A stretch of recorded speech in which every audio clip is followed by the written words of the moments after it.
പാലക്കാട് മണ്ണാർക്കാട് തച്ചനാട്ടുകരയിൽ യുവാവിനെ സംഘം ചേർന്ന് മർദ്ദിച്ച സംഭവത്തിൽ 4 പേരെ നാട്ടുകൽ പോലീസ് അറസ്റ്റ് ചെയ്തു. പരിക്കേറ്റ നാട്ടുകൽ 53 മൈൽ സ്വദേശി 29-കാരനായ സൽസാൽ പെരിന്തൽമണ്ണയിലെ ജില്ലാ ആശുപത്രിയിൽ ചികിത്സ തേടി. കഴിഞ്ഞ ദിവസം രാത്രിയായിരുന്നു കേസിനാസ്പദമായ സംഭവം. മണ്ണാർക്കാട് ഭാഗത്തേക്ക് ബൈക്കിൽ സഞ്ചരിക്കുകയായിരുന്ന സൽസാലിനെ യുവാക്കൾ കാറിൽ പിന്തുടർന്ന് 55 മൈലിൽ വെച്ച് മർദ്ദിക്കുകയായിരുന്നു. സംഭവത്തിൽ നാട്ടുകൽ സ്വദേശികളായ പെരുണ്ടപ്പുറത്ത് യൂസഫ്, തൊടുകാപ്പ് വെള്ളൂർക്കാവിൽ മുഹമ്മദ് ഷിഹാബുദ്ദീൻ, പെരിന്തൽമണ്ണ മാട്ടറക്കൽ നെല്ലിപ്പറമ്പ് പാലത്തുംപിടിക മുഹമ്മദ് ഉന്നൈസ്, മലപ്പുറം വാഴയങ്കട നെല്ലിപ്പറമ്പ് തോരക്കാട്ടിൽ അബ്ദുൽ അസീസ് എന്നിവരാണ് പിടിയിലായത്. പരിക്കേറ്റ 29-കാരനായ സൽസാൽ പെരിന്തൽമണ്ണ ജില്ലാ ആശുപത്രിയിലാണ് ചികിത്സ തേടിയിട്ടുള്ളത്. മാസങ്ങൾക്ക് മുൻപ് സൽസാലിന്റെ ഉടമസ്ഥതയിൽ 53 മൈലിൽ പ്രവർത്തിച്ചിരുന്ന ഹോട്ടലിൽ ആക്രമണം നടത്തുകയും സൽസാലിനെ മർദ്ദിക്കുകയും ചെയ്തതിന് കുഞ്ഞുട്ടി, ഷിഹാബുദ്ദീൻ എന്നിവർക്കെതിരെ കാപ്പ ചുമത്തിയിരുന്നു. ഇതിന്റെ വൈരാഗ്യം നിമിത്തമാണ് ഇപ്പോഴത്തെ സംഭവം എന്ന് നാട്ടുകൽ CI A ഹബീബുള്ള പറഞ്ഞു.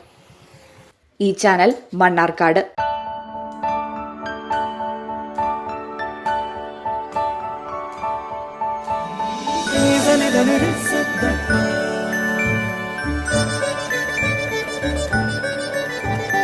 Da da da da da da da.